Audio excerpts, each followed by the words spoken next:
and I am the founder track chair and member of the Denver Startup Week organizing committee. Thanks again for joining us for our first ever virtual Denver Startup Week. If 2020 has taught us anything, it's that we are more powerful when we come together as a community to share ideas and help make each other better. At Denver Startup Week, we strive to make all of our sessions a space where attendees can connect, learn, and grow, regardless of age, gender identity, gender expression, race, ability, sexual orientation, and the combination of those identities. There's something for everyone here at Denver Startup Week. I am going to turn it over to our session. We're going to learn a lot. And just so you know, our session organizer, Benny, is live and she's here with us today. So as we go along, start to throw your questions for her in the chat or in the Q&A box, and we'll hear from her in just a few minutes.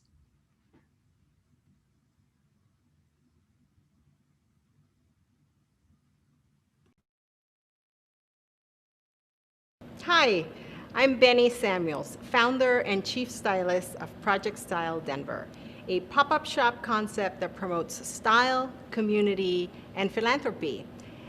And the story of Project Style Denver goes something like this. One winter day in 2014, I walked into my boss's office and said, I resign. I want to try something I have been thinking about for years. My boss at the time was Christine Bonero, the CEO of Mile High United Way. And I had just resigned from my high-profile, high-paying, highly rewarding job as VP of Marketing and Communications. Christine's response was, tell me more about it. And I said, you know, I have this idea that I can get women together to network, connect, and shop. But I have no interest in having a retail shop. Instead, I want to bring seasonal pop-up shops to Denver where I can find pieces that are uncommon and not seen usually in the fashion scene in Denver. And I want to help women with their style. I want to help those and support those who want to up their style. I want to help those and support those who want to change their style, those who want to maintain their style. And I want to have a fun event that is about style, that is women-centered, that is about uplifting each other. And she just listened. I kept going and I said, I could try out my buyer skills. I said, I would travel the fashion markets and curate stylish, unique pieces for my Denver sisters. Things you would not see at the stores in the mall. I could support them in taking their style wherever they wanted to take it. I could help them let go of some of that baggage that we as women carry from who knows where, about what to wear, what not to wear, when to wear it, what's too short, what's too long, all those things that we as women think about all the time. I wanted to bust some of those myths away and support women in finding the freedom to own their own style and to dress however they wanted and however it made them feel great. I wanted to play with colors and fabrics and colors and seasons. And listen, Christine just kept listening. When I was done sharing my little dream, she said, that sounds amazing. And I know how I can support you. Let's host what it looks like, what Women for Women looks like. And if you know Christine, chances are you have experienced something similar with her. Forever grateful to Christine for that support that she gave me. So since I now had a location, I said, it's on. I'm going to have a pop-up shop. And I went about doing some of the things that, typical things that entrepreneurs do.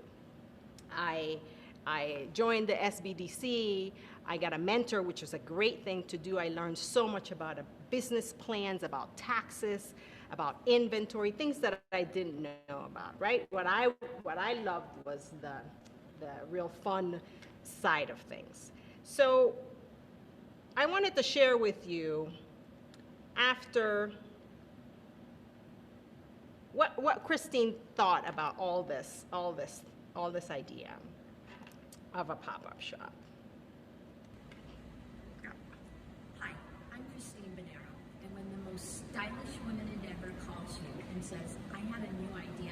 for a new startup business, how can you not but say yes? Not only a startup business that will make us all look fabulous, but will do good in the community as well. Congratulations, Betty Samuels, and thank you for letting me be a part of Project Style. Indeed, this support is what got me going. Of course, I also had to talk this over with my husband, who was also supported but responded a little differently. He was more like, come again? 6 months? You want to take 6 months off to do this idea that you have? And I did all my selling all over again. And of course, within a very short period of time, he was on it with me. And he said, go for it. But you have 6 months. However it turns out, in 6 months, off to work again you go. So it was really on. After my first pop-up, which was at Christine's house, one spring in 2014, about 75 women came, we shopped, we drank a little wine, we caught up with each other, we networked, and it was just incredibly fun. And I realized this is a thing. This is a thing that I have to figure out how to make more of. And so the following 2 pop-up shops I did at my own home. And so I think of this little project as very much a homegrown project. And within the first year of doing it at my home, I then started seeing people come to shop at the pop-up who I did not know or recognize. To which my husband said, I think you need a plan B. And so off I went to figure out a plan B. But by this time, my 6 month was running out. And I knew I needed more capital and I needed more time to really make this work. And I had neither. So what I did was I went back to work full time and made an effort to find a happy place for my pop-up love in my life. I decided that I would host them only twice a year, in the fall and in the spring. My original idea was to host them every season, and that I would turn it into not so much of a business proposition, but a philanthropic proposition. So what I did was I teamed up with a nonprofit because I knew that it could be a fundraising avenue for a nonprofit. And it could also be an opportunity for many more people to learn about that nonprofit. So I just kept thinking about how I could make it work, right? I had a full-time job by now. I was married. I had a kid in high school. You know, you have to be like this when they're in high school. So I had a full plate, but I wanted to continue to make this work. And so I decided that I would turn it into my philanthropy. And I'll tell you that over the years, the last 5 to 6 years, we have teamed up with many nonprofits. This has become one of their fundraisers. I will tell you that my personal philanthropy in the first year doubled, right? I was able to give more than I could ever give when I was writing a check of my own. And by 5 years later, that philanthropy has quadrupled. And sometimes the give back that I give gets matched. So it's even a bigger, fundraising effort. And what I think the women that come to my pop-up love is the sense of community, if the sense of camaraderie. It's the clothes, of course. But it's definitely a time when we come together and we just have a great deal of fun. People bring their kids, people bring their dogs, people bring their sisters. It's just incredible fun. That's how we build community. But we're also building style and confidence, right? I mean, I think that we talked about that before. Sometimes us women, we carry all this baggage about what we can wear and what we cannot wear. And at a pop-up, really, you're surrounded by women who are being supportive and are loving you for who you are, and encouraging you to wear a hat which you've never worn in the past, right? It's about building style, and it's about building confidence, and it's about dressing in a way that makes you feel however you want to feel.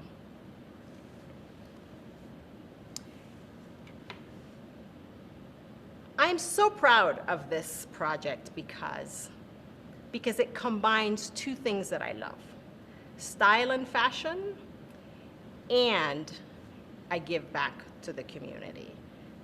Here's what one of our pop-up Give Back recipients, Karen Gerwitz from the World Trade Center, would say about her experience with the pop-ups. My name is Karen Gerwitz, and I'm the president of the World Trade Center Denver. I'm a committed supporter, a proud shopper, and a grateful recipient of Project Style's pop-up shops and the Give Back program. I never miss a pop-up shop, and I always buy things from Benny, especially even this great jacket. Our immigrant entrepreneur program benefited from the Give Back program this year as well. Benny not only gives back to the community in a meaningful way, she makes us all look great in the process. Thank you, Benny. Thank you, Project Style.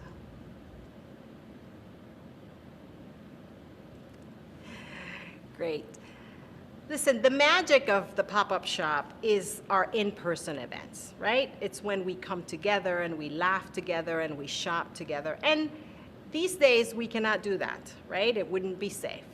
So what happened this spring is that there are some folks who've been shopping with the pop-up for years. So they are left wondering where would they do their shopping for spring or for summer. And so I did have my pop-up fashionistas sort of knocking on my door wondering, hey, are you gonna do something? Are you gonna do something online? It was them who really pushed me to take this not other leap, which was to put the pop-up online. And so we did that this spring, and it was different. It wasn't what it was originally intended to do, but it was lovely because we all still found beautiful pieces that we want to wear, even if working from home. And there was a pickup and a drop off, as there is these days, component. And so people came to my home and picked up their packages, which gave me an opportunity to say hi and to catch up. And I dropped off packages, which did the same. So all in all, it worked out. I do believe that we will get back to doing in-person pop-up shops together again. But for now, if you want to join us on the next online pop-up shop, visit projectstyledenver.com to subscribe to our mailing list, and follow us on Facebook and on Instagram at projectstyledenver.com. In the last 5 years, we have been able to donate more than $17,000 to Denver nonprofits since the pop-up started, something that I'm extremely grateful and proud of. Many recipients, such as the Center for African American Health, the World Trade Center Immigrant and Refugee Program, and even just recently in the spring, the online spring pop-up shop benefited the Colorado statewide COVID Relief Fund. And those dollars were matched by Rose Community Foundation, which is where I work. So hundreds of pieces of clothing have been donated to drives, right? Because there's an inventory that I have to move. And so the Denver market benefits from donations of new and fabulous clothes. And I've been able, over the years, I've been able to hire some aspiring fashionistas to work at the pop-up with me, to support women in their selection of clothes, to be cashiers. And so all in all, I found a way to do something that brings me joy, to do something that I like. I found a little place for it in my life, and I couldn't be happier. And I'll tell you, that's the story of Project Style Denver. I'm sticking to it. It's a project that brings me joy. It's a project that brings community together. It's a project that brings women together. And at the same time, we're supporting are great nonprofits in the work that they're doing. It was pure joy to share my story with you. Thank you for listening. And sign up so that you'll know when the next pop-up shop is. projectstyledenver.com.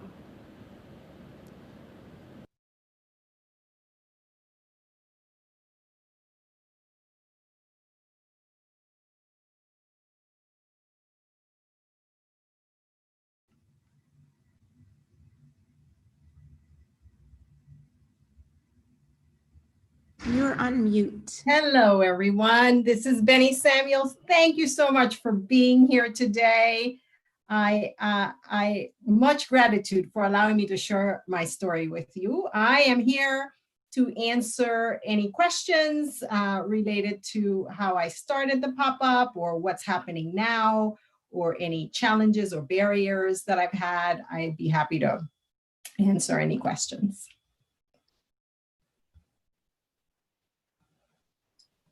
So great, Benny, it looks like we have a question. If you click on Q&A, it says, what inspired you with this idea? Yes. Well, you know, I grew up in a household. First of all, I was born and raised in Panama, and I grew up in a household with two parents who cared a lot about how you dressed and style and all those things. And so I suppose I learned a lot of that from home and just from being around. I actually have a brother that owns a men's boutique in the Maryland area. So it's sort of been something that's been in our family. We've never, I mean, this generation is the only one that's done anything like this. My parents never owned any stores or anything like that, but just grew up around sort of how dressing makes you feel and all of that. So you know, I also went to art school, and I thought for a while that what I would do in life was that I was going to be an editor for a fashion magazine in New York or something like that. So always sort of with that in mind. You know, things didn't work out exactly that way. But I think that's where inspiration came from, right? It's like this idea that I want to be able to play with fashion and style, which is something that's been part of my life for a long time on a personal level. And I just wanted a way to be able to do that.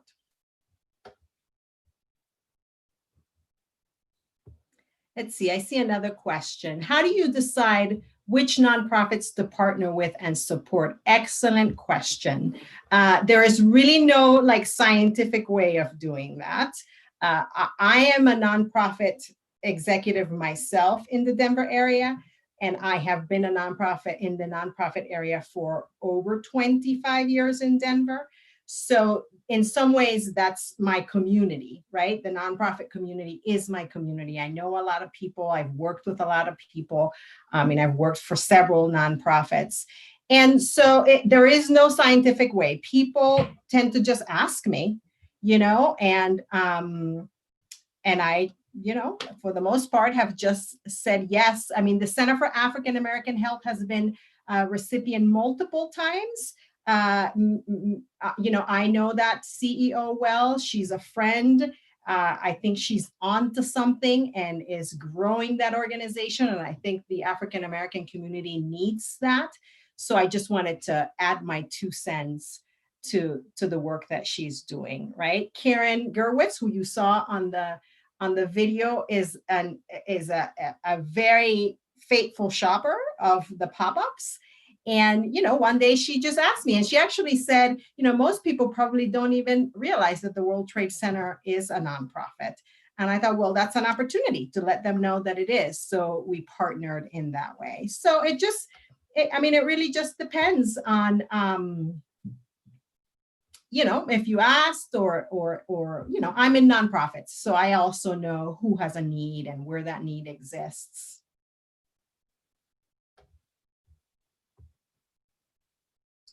Great. And then Olivia asks, what advice do you have for others that are struggling with balancing having a brick and mortar in the times of COVID? Advice on how to make a shift. Yes, I mean, I do think that I was surprised at how the shift that I had to make when I have an in-person concept, how it really sort of worked out, right? It's not the same, like I said, but it has worked out. So I would encourage those who have a brick and mortar to really sort of communicate with their clientele, right? I mean, more people came to pick up their purchases from my home than I truly expected.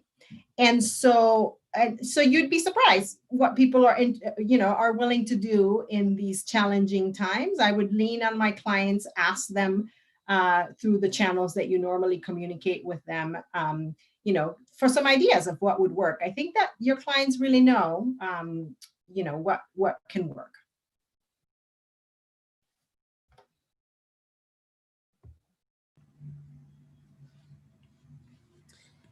Great, thank you. I think if that is all we have, Benny, that was amazing. I appreciate you. Thanks for coming on.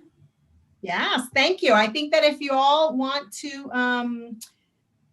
know when the next online pop-up shop is, please visit our website at projectstyledenver.com. Subscribe to our mailing list. And I promise I don't send a whole lot of emails. I just really send you invitations and reminders about the pop-up.